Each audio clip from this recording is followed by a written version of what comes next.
कडक पोलीस बंदोबस्तात लक्ष्मी ऑर्गॅनिक या कंपनी विरोधात जनआक्रोश पाहायला मिळाला। लक्ष्मी ऑर्गॅनिक कंपनी मृत्यूचा कारखाना, कंपनी हटवा जीव वाचवा अशा घोषणा फलकासह आंदोलक आपला विरोध दर्शवताना दिसत होते। कोणतीही अप्रिय घटना घडू नये यासाठी पोलिसांनी पूर्ण खबरदारी घेतली होती। या आंदोलनामध्ये महिलाही मोठ्या संख्येने सहभागी झाल्या होत्या। आमचा श्वास विक्रीला नाही असे फलक उगारून त्यांनी या कंपनीचा शेवटपर्यंत विरोध करू असं म्हटलं आहे।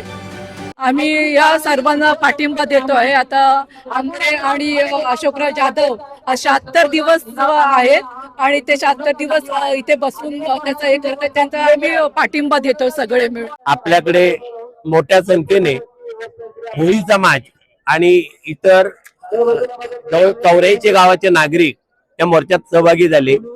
जवळजवळ सर्व पक्षांनी याला पाठिंबा दर्शवलेला आहे। जर यामध्ये राजकीय नेते नसतील तरी सुद्धा त्यांनी आपापले पदाधिकारी या ठिकाणी पाठवलेले आहेत आणि मोर्चा यशस्वी पद्धतीने पार पडलेला आहे। 76 दिवसांपासून अशोक जाधव आणि राजेंद्र आमरे हे धरणे आंदोलन करत आहेत। आज मोर्चा काढला गेला, पण आमचं आंदोलन थांबलं नाहीये।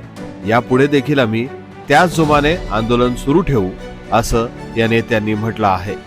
सगळ्यात महत्त्वाचं हे ज्या आंदोलनाला जी आज गर्दी जमली ती कुणीही कोणालाही पैसे देऊन आणलेली नव्हती। सगळे स्वतःच्या मर्जीने इथे आले होते, हे सगळ्यात महत्त्वाचं आहे। ती कंपनी बंद होईपर्यंत हे आंदोलन चालूच राहील, एवढंच आमचं मत आहे। आज जो समूह आला, मुंबईपासून पुण्यापासून लोक आली, त्याबद्दल त्यांच्यामुळं आम्हाला जी ताकद आली ते 75 दिवस तर काहीच नाही, 76 दिवस। आता आम्ही 6 वर्ष सुद्धा लढू शकतो, एवढा आम्हाला जनतेने आशीर्वाद दिलेला आहे। आणि जो आमचं सुंदर कोकण आहे, हे कोकण वाचवण्यासाठी हा प्रत्येक नागरिक हा लढणार आहे। मनसे, आप, काँग्रेस अशा बऱ्याच पक्षांनी या आंदोलनाला पाठिंबा दिला। लोकशाहीमध्ये 76 दिवस एखादा आंदोलन होतं आणि त्याला प्रशासन काहीच लक्ष देत नाही। कंपनी तर ठीक आहे, कंपनी असं म्हणते की आम्हाला प्रशासनाने सगळ्या परमिशन दिल्या, त्यामुळे आम्हाला काही तुम्हाला विचारायची गरज नाही असं ते जनतेला म्हणते। पण प्रशासन देखील ह्याच्यावर काहीच लक्ष घालत नाही, हे अतिशय दुर्दैवी आहे। आणि त्यामुळे आता आपल्याला एक जन आक्रोश करून लोकांसाठी आपला जीव वाचवण्यासाठी हे उभं राहायला लागेल। शांततेत पार पडलेलं हे आंदोलन यशस्वी झाल्याची घोषणा होताच उपस्थितांनी एकच जल्लोष केला।